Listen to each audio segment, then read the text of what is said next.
मित्रों, मैं आज बात कर रहा हूँ। मेरे दिमाग में एक बात चल रही है। विज्ञान शब्द से मैं कुछ चीज़ें ले कर के आपके बीच रखना चाहता हूँ। मैं आज बात करूँगा साहित्य का विज्ञान या विज्ञान का साहित्य।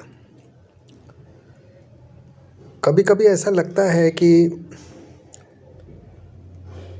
ये दोनों में कोरिलेट करना, दोनों को एक दूसरे से संबद्ध करना बहुत ज़रूरी है, क्योंकि विज्ञान में अगर साहित्य नहीं है तो मेरे समझ से वो विज्ञान नहीं है,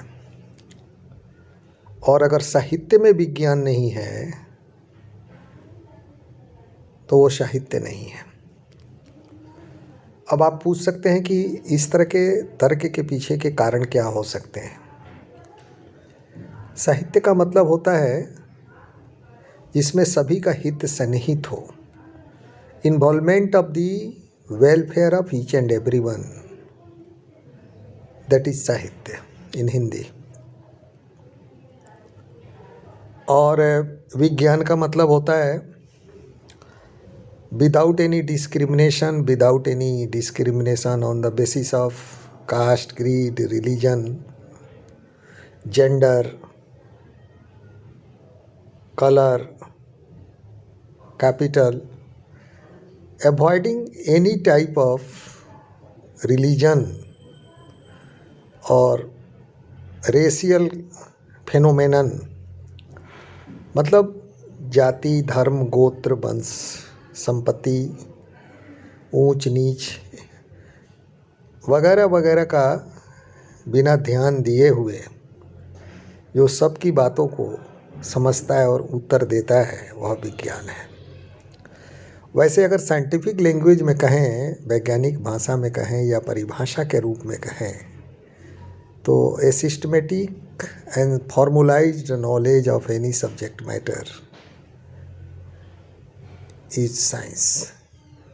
यानी किसी भी विषय का अगर क्रमबद्ध और सूत्रित ज्ञान अगर आपके पास है, किसी भी विषय का आपने अगर सिस्टमेटिक अध्ययन किया है और उस अध्ययन में सूत्र का भी प्रयोग हुआ है, अध्ययन क्रमबद्ध है, सिस्टमेटिक है और फॉर्मुलाइज्ड है, यानी सूत्र पर आधारित है, तो दैट इज साइंस। अब प्रश्न आता है कि साहित्य का जब हम अध्ययन करते हैं तो कभी कभी ऐसा लगता है कि ये सिस्टमेटिक नहीं है, क्रमबद्ध नहीं है, क्योंकि हम कहीं से, जैसे अब क्लास 6 में हम कोई भी एक कविता विद्यार्थी को पढ़ने के लिए दे देते हैं, वहाँ पर सोच ये होती है कि इसका बच्चों के मनोविज्ञान पर क्या असर पड़ेगा या इसे उसको क्या सीखने को मिलेगी, बस सिंपल सा अर्थ है। वही कविता अगर पोस्ट ग्रेजुएट या ग्रेजुएशन के स्टूडेंट को पढ़ने के लिए दिया जाए, उसका कोई दूसरा मतलब है। तो आज का ये मेरा जो आपके साथ डिस्कशन है, ये एक मल्टी डिसिप्लिनरी कंसेप्ट को कोरिलेट करने का डेफिनेशन है। और मल्टी डिसिप्लिनरी अप्रोच को कोरिलेट करना मीन्स नेशनल एजुकेशन पॉलिसी 2020, राष्ट्रीय शिक्षा नीति 2020 का समावेशन करना, उसकी चीज़ों को समझना कि हम कैसे इंटरडिसिप्लिनरी अप्रोच को कोरिलेट कर सकते हैं। तो मैं जो अभी बात कर रहा हूँ उसमें आप देख रहे हैं, एक तरफ जहाँ बिल्कुल ह्यूमैनिटीज़ का सब्जेक्ट है, आर्ट्स का सब्जेक्ट है, साइंस, साहित्य, और दूसरे तरफ कंप्लीट विज्ञान है। तो साहित्य का विज्ञान, अब साहित्य में मैंने कहा अगर कोई डिस्क्रिमिनेशन नहीं है, किसी भी लेवल का कोई डिस्क्रिमिनेशन नहीं है, कोई जेंडर वायसनेस नहीं है, क्योंकि विज्ञान किसी तरह का जेंडर वायसनेस नहीं समझता है। अगर एक्सपेरिमेंट आप करिएगा सोडियम का क्लोरीन के साथ, वो लेडीज करे या जेंट्स करे, रिजल्ट तो वही बनेगा, प्रोडक्ट तो सोडियम क्लोराइड ही बनेगा। There is no gender biasness. Hydrogen के साथ ऑक्सीजन का रिएक्शन बने हो तो जेंट्स करे, लेडीज करे, काला करे, गोरा करे, उजला करे, पीला करे, OH2O ही बनेगा। तो यहाँ जेंडर बायसनेस नहीं है। अमीर करे, गरीब करे, ऊंचा करे, नीचा करे, अगड़ा करे, पिछड़ा करे। There is no any discrimination on the basis of caste, creed and religion. तो मैंने कहा ये अगर साहित्य में भी इस तरह की चीज़ें अगर कहीं है तो मुझे लगता है कि वहाँ विज्ञान है। अब विज्ञान का सिस्टमेटिक स्टडी का मतलब ये मैं नहीं कदापि कह सकता कि पहले आप उसका हाइड्रोजन का एच होता है ये पढ़ाइए, फिर उसके बाद हाइड्रोजन का मॉलिक्यूलर फार्मूला क्या होता है ये पढ़ाइए, फिर हाइड्रोजन का फिजिकल केमिकल प्रॉपर्टी पढ़ाइए, फिर उसका इंडस्ट्री यूज पढ़ाइए, फिर उसके different industrial applications and daily life में यूजेज, रिएक्शंस, कन्वर्सन्स, ये सब पढ़ाइए। I am not going to say all this things. मैं ये कह रहा हूँ कि जिस तरह से आप हाइड्रोजन के बारे में पढ़ते हैं तो उसकी चीज़ों को समझते चले जाते हैं। तो अगर साहित्य में भी इस तरह की चीज़ें हैं, सबका हित जिसमें सन्निहित है और सिस्टमेटिक स्टडी हो रहा है, सारी की सारी वैज्ञानिक सोच पर आधारित है, सारी की सारी चीज़ें जो है ना साइंटिफिक कंसेप्ट को बियर कर रही हैं, साइंटिफिक कंसेप्ट को कैरी कर रही हैं, तो मुझे लगता है कि वहाँ विज्ञान है। अब मैं आपसे कहूँ कि एक विद्यार्थी को मैंने सजेस्ट किया कि कबीरदास के साहित्य का वैज्ञानिक पहलू।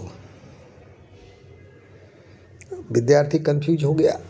मैं किसी विश्वविद्यालय में किसी PhD स्कॉलर का टॉपिक डिसाइड करने की स्थिति में था और सारे टॉपिक लगभग मैं ही डिसाइड करता था या फाइनल अप्रूवल मेरे स्तर से, मेरे टेबल से होता था।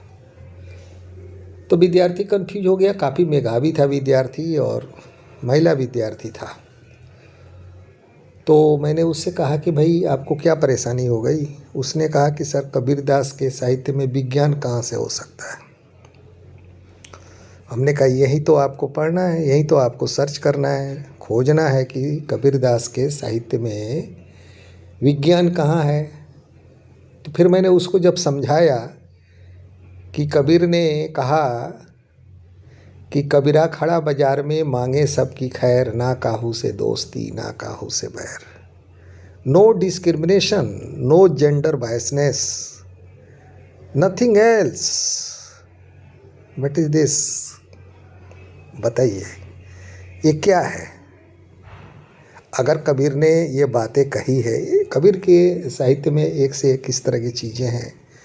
फिर मैंने कहा आप चाहें तो कबीर के साथ साथ रहीम के दोहा को भी ले सकते हैं या और भी आपके जो प्रिय कवि या साहित्यकार हैं, उपन्यासकार हैं, अगर आपके पास उनकी रचनाएं हैं, उनके ग्रंथ हैं, तो उसका आप अध्ययन करिए।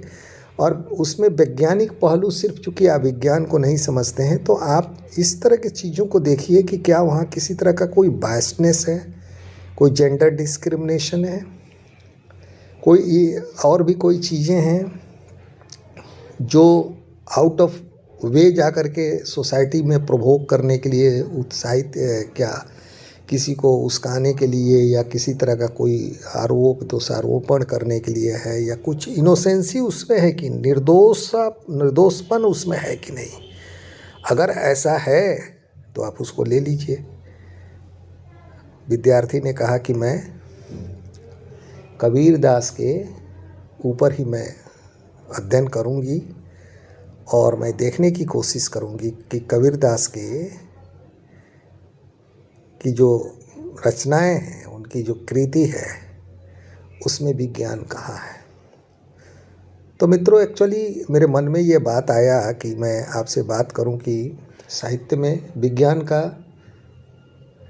साहित्य में कन्वर्सन और साहित्य का विज्ञान में कन्वर्शन, क्या ये कम्प्लीटली रिवर्सेबल प्रोसेस है? क्या साहित्य की सारी चीज़ें विज्ञान में परिवर्तित हो सकती हैं या विज्ञान की सारी चीज़ें साहित्य में परिवर्तित हो सकती हैं?